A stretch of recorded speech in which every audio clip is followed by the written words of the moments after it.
जय श्री हरि।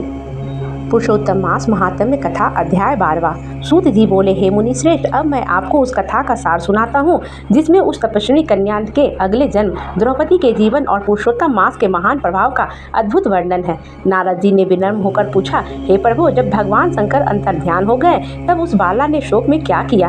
तब श्री नारायण बोले, हे नारद, यही प्रश्न एक बार राजा युधिष्ठिर ने भी श्री कृष्ण जी से किया था। अब वही था मैं तुमसे सुनाता हूँ।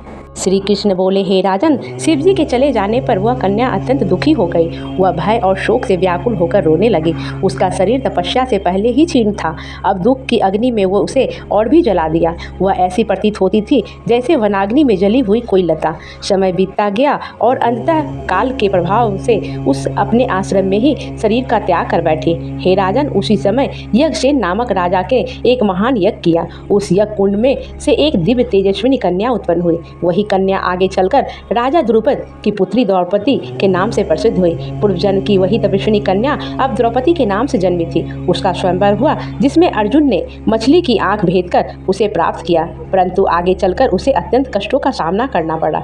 दुर्योधन के सभा में दुशासन ने उसके केस पकड़कर उसे अपमानित किया। उस समय उसने अत्यंत व्याकुल होकर मुझे पुकारा, हे कृष्णा, हे दीनबंधु, अब मेरा कोई नहीं, भी मेरे रक्षक हैं। प्रथम पुकार में मैंने उसकी ओर ध्यान नहीं दिया क्योंकि उसने पूर्व में पुरुषोत्तम मास का अनादर किया था, परंतु जब उसने पूर्ण समर्पण भाव से पुनः मुझे पुकारा तब मैं तुरंत वहां पहुंचा और उसकी लाज की रक्षा की। श्री कृष्ण आगे बोले, हे राजन, द्रौपदी मेरे अत्यंत प्रिय भक्त थी, परंतु पुरुषोत्तम मास का अपमान करने के कारण उसे कष्ट सहना पड़ा। जो पुरुषोत्तम मास का तिरस्कार करता है उसका पतन निश्चित है, और जो भक्तों को पीड़ा देता है वह मेरा सबसे बड़ा शत्रु होता है। इसके बाद श्री कृष्ण ने पांडवों को आश्वासन दिया कि वे उनके शत्रुओं का नाश करेंगे और उन्हें पुनः राज्य प्राप्त होगा। उन्होंने कहा, हे पांडवों, तुम पुरुषोत्तम मास का विधि पूर्वक व्रत करो और पूजन करो, इससे तुम्हारा कल्याण होगा। फिर श्री कृष्ण द्वारका जाने लगे। पांडव अत्यंत भावुक होकर बोले, हे प्रभु, आप ही हमारे जीवन हैं, हमें कभी मत भूलिएगा। श्री कृष्ण प्रेम पूर्वक उन्हें समझाकर द्वारका लौट गए।